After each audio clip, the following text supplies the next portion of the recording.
this is the 51st year that the Rotary has put on this pancake breakfast. And I was talking to some lady that just came by.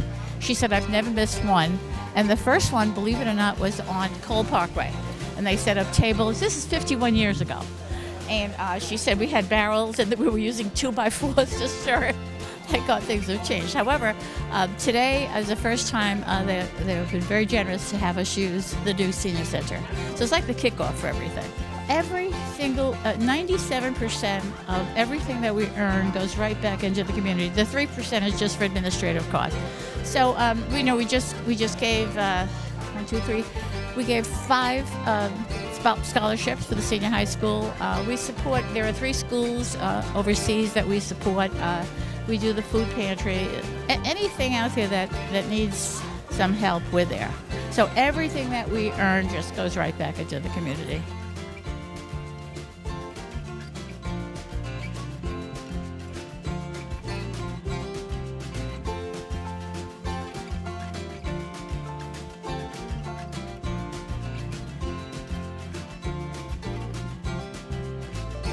This is the Lafayette coach. After the Revolutionary War, Lafayette went back to France, and he was actually in prison for 5 years because he spoke out against the monarchy.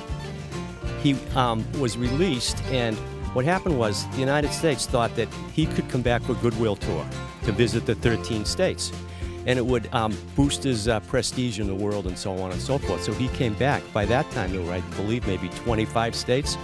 So he toured all 25 states. He laid the cornerstone to the Bunker Hill Monument. He visited Washington's grave.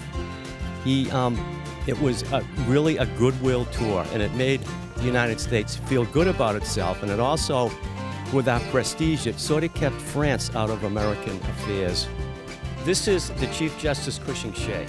Chief Justice Cushing was a judge, lived down by the North River.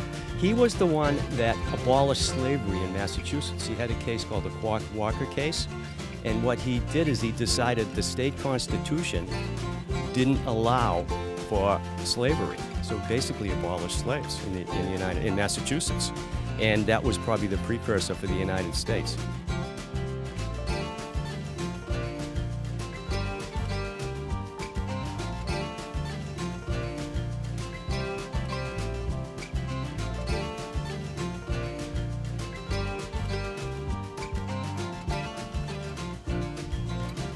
I needed something to do during COVID when I was pulling my hair out like everybody else, staying in the house.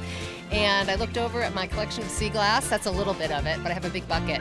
And I've been collecting it since moving here in 2002 when the kids were all little, and throwing it in a bucket. And so I'm like, let's see what I can do with it. And I started just throwing it out on a canvas, and the little pieces would mix with the big. And little by little, I said, I'm just going to create something. And I made one of these for my husband for Christmas. And I just posted it to my friends, and they're like, oh, I'd buy something like that. And so I just started thinking, maybe I'll make some and see what happens. And it's been a good turnout. And I have a book with all the pieces that I've ever done. And so if somebody sees one that they've missed out on, I can recreate it. It always is a little different with the different colors, but generally the same. And I do scenes from Scituate, Cohasset, Marshfield, Hingham, and Duxbury.